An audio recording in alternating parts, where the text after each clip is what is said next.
Halo teman-teman semuanya, kembali lagi di channel Rapid. Di sini aku akan memberikan tutorial terkait dengan Camilo. Camilo itu apa? Ya, itu adalah sebuah LMS atau yang bisa disebut juga sebagai CMS dalam membentuk sebuah desain pembelajaran secara daring ya.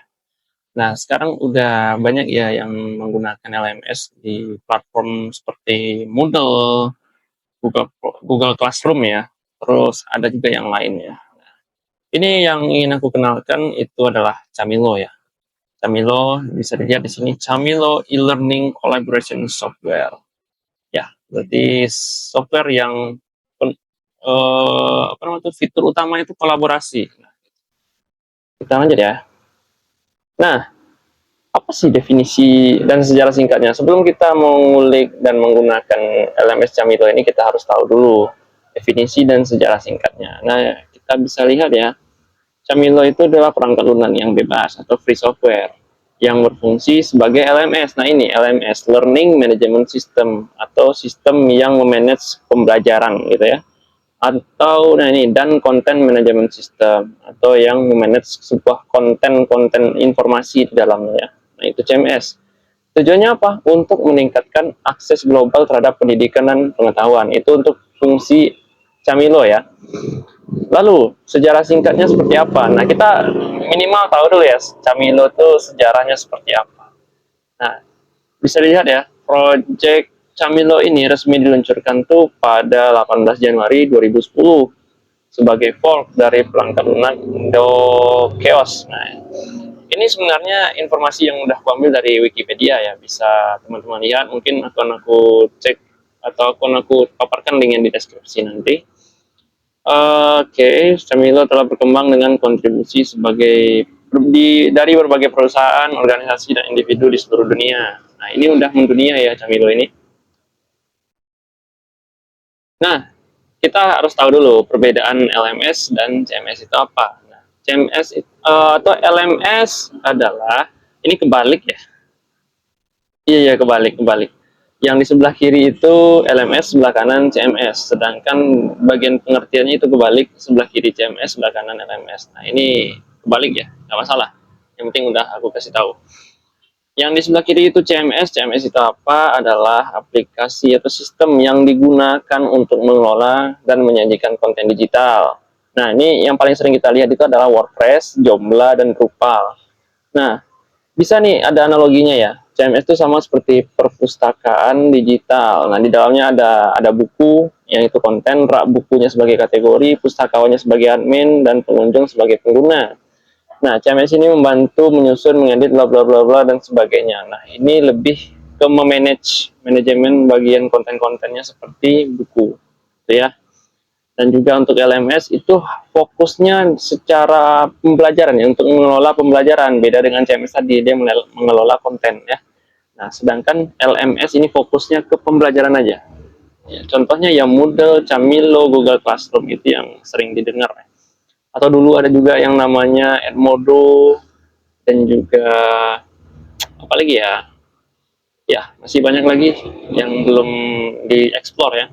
Nah, LMS itu seperti sekolah digital. Nah, ya seperti sekolah digital kita bisa membuat kelas atau kursus ya, dan gurunya ada, akun guru, akun muridnya ada, terus tugas bisa dibuat, ujian, setelah kita membuat kuis juga. Nah, itu yang disebut dengan LMS. Berbeda dengan CMS. Di CMS nggak bisa buat kursus, nggak bisa buat soal, nggak bisa buat absen, ya beda gitu.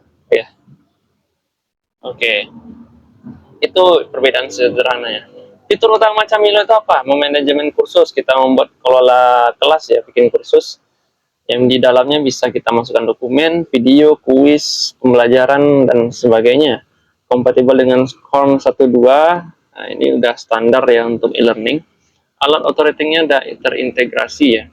Memungkinkan pembuatan konten langsung di platform tanpa memerlukan alat eksternal. Jadi bisa langsung di dalam platform itu sudah terintegrasi konten yang kita buat, konten pembelajarannya. Jadi nggak perlu kita pakai link eksternal, atau misalkan kita contohnya ya, mungkin sepemahaman aku ya, kalau contohnya YouTube bisa langsung ditonton di e-learningnya gitu.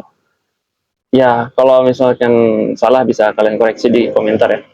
Nah, bisa dibaca aja, nggak perlu aku bacakan semuanya. Ada jejaringan sosial, bisa. Nah, jejaringan sosial ini yang unik ya, kalau misalkan di Camilo, yang mana di sana bisa seperti Facebook ya, bisa update status, bisa chatting sama teman. Ya, itu nanti bisa kita cek ya setelah lanjut ke part berikutnya. Nah, ini contoh fitur utama Camilonya. Oke, bisa dibaca sendiri, di post aja videonya biar nggak lama. Nah, apa sih perbedaan Camilo versus Moodle? Nah, kenapa aku cuma memilih dua ini? Karena yang populer itu LMS-nya Moodle. Nah, yang mana Moodle ini sering dipakai di kampus, di sekolah, ya antara dua itu sih. Camilo dan juga Moodle itu kita bandingkan. Yang ini adalah sebagai perspektif aku ya, sebagai yang menggunakan aplikasi ini, aku bandingkan dari aspek ini perbedaannya. Mungkin lebih banyak lagi aspek yang lain, tapi ini aspek yang kelihatan jelas saja gitu ya. Nah, aspek yang pertama itu harga. Harganya kalau misalnya Camilo itu gratis untuk semua fitur, sedangkan untuk Moodle gratis. Ya memang gratis, cuman ada fitur-fitur yang canggih itu harus kita bayar, harus berbayar ya. Sedangkan lanjut ya, untuk tampilan antar muka itu lebih enak dipahami, lebih mudah dipahami dan enak dilihat dan ramah pengguna baru. Sedangkan Moodle lebih kompleks dan butuh pelatihan untuk pengguna baru ya. Nah, untuk Camilo nih memang tampilan dari interface-nya tuh memang enak dipandang ya, daripada penggunaan Moodle kadang ada yang sulit untuk dipahami, ya kira-kira seperti itu. Nanti bisa kita lihat gimana tampilannya. Nanti aku akan kasih demo atau contoh yang udah pernah dibuat orang lain. Hosting juga ya, hostingnya di sini gratis, disediakan oleh situs resmi Camilo. Sedangkan Moodle itu memerlukan hosting sendiri atau ada yang berbayar, sama kayak si Jinomio. Jinomio itu menggunakan Moodle ya sebagai base-nya, tapi mereka menggunakan server sebagai penyedia layanan hostingnya. Jadi dia menggunakan Moodle sebagai base-nya. Nah, bisa dilihat ya Jinomio. Jinomio itu Moodle juga, tapi dia menggunakan nama Jinomio ya. Nah, itu perbedaan yang secara simple yang aku lihat. Mungkin lebih banyak lagi. Nah, ini ada beberapa perbandingan lagi. Nah, untuk Camilo ini lebih keunggulan ke Camilonya ya. Kemudahan penggunaan ini aku dapat dari internet sih sebenarnya. Aku rangkum dijadikan ini, aku dapat 3 ya. Camilo itu antar mukanya mudah dan sederhana. Ya, kayak gitu yang tadi udah aku sebutkan. Terus fitur-fiturnya itu lebih kaya, namun Camilo memiliki alat tracking integrasi memungkinkan pembuatan konten langsung di platform. Sementara itu Moodle sering memerlukan plugin tambahan. Nah, ini plugin tambahan itu yang banyak di Moodle ya dibandingkan di Camilo gitu. Lalu kebutuhan sistemnya, Camilo dirancang untuk menjadi lebih ringan dan efisien, memungkinkan kinerja yang baik pada server dengan spesifikasi lebih rendah. Oke, ini aku dapat dari internet ya. Ini mungkin bisa disanggah nanti di kolom komentar. Kalau kebutuhan sistem mungkin lebih ringan Moodle menurut aku ya, lebih ringan Moodle dibandingkan Camilo. Ini mungkin hanya spekulasi pribadi ya, mungkin karena yang kugunakan itu menggunakan laptop kentang ya, laptop yang speknya nggak tinggi-tinggi amat. Oke, lanjut aja ya. Kita lanjut ke pembahasan berikutnya. Oke, udah habis ya. Nah, gini. Untuk Camilo bisa lihat di Wikipedia nanti. Di sini ada Camilonya, sejarahnya, komunitasnya, aktif, pasif, dan Camilo Association dan bla bla bla bla blanya bisa teman-teman lihat di Wikipedia ini. Nanti aku terapkan linknya di deskripsi video. Terus oke, mungkin aku akan kasih contoh ya, contoh penggunaan Moodle. Salah satunya Moodle punya junior aku ya yang namanya Rido. Dia udah ngajar jadi guru ya, dan aku diberikan akses untuk menggunakan Moodle apa namanya Camilo yang udah dia kembangkan. Nah, ini ya namanya, nama domainnya. Oke, ini dia. Ini salah satu contoh penggunaan Camilo ya di dalam pembelajaran. Nah, ini udah dikembangkan untuk e-learning SMK Negeri 4 Padang. Ya, ini bisa menggunakan beberapa bahasa ya, banyak ya. Terus di sini user dan juga password. Lalu di sini ada petunjuk pengumuman ya, selamat datang, bla bla bla bla bla, silakan login. Terus ada kolom help, pertolongan. Nah, ini administratornya Rido Ilahi. Nanti mungkin aku kasih sosial medianya di deskripsi ya. Bisa kalian tanya-tanya ke dia terkait pengembangan ini kalau berminat. Oke, aku akan login. Ntar login ya. Nah, di sini dia sudah menggunakan ini untuk pembelajaran ya.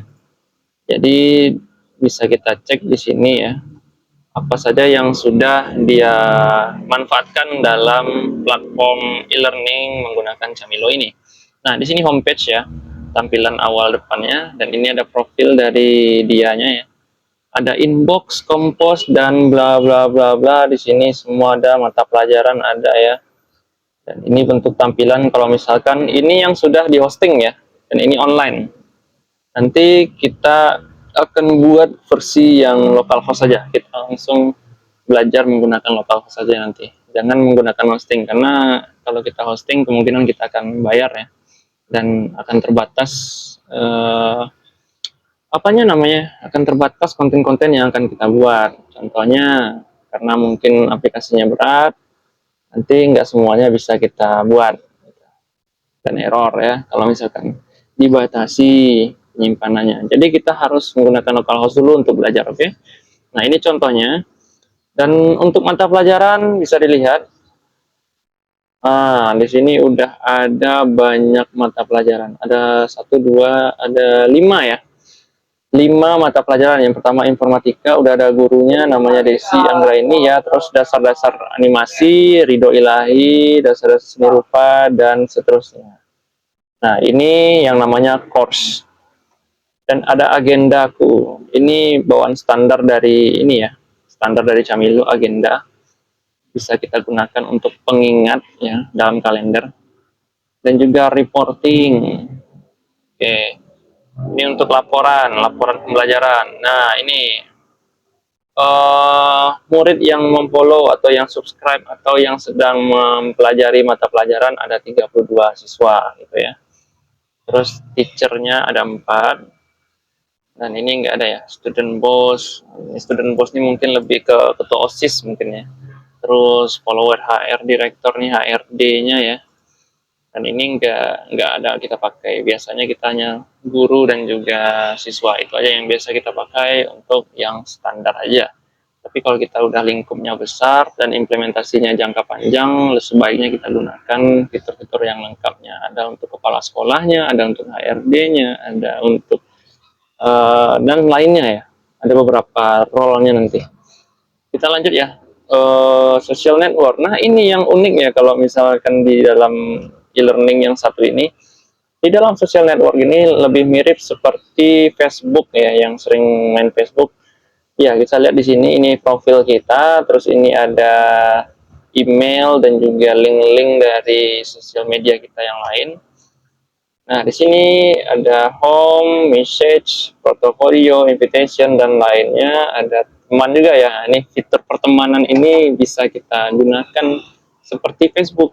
Nah, contohnya seperti ini ya. Ini teman saya. Nah, ini ya akun gurunya ya. Temannya, dia berteman dengan seluruh siswanya di sini.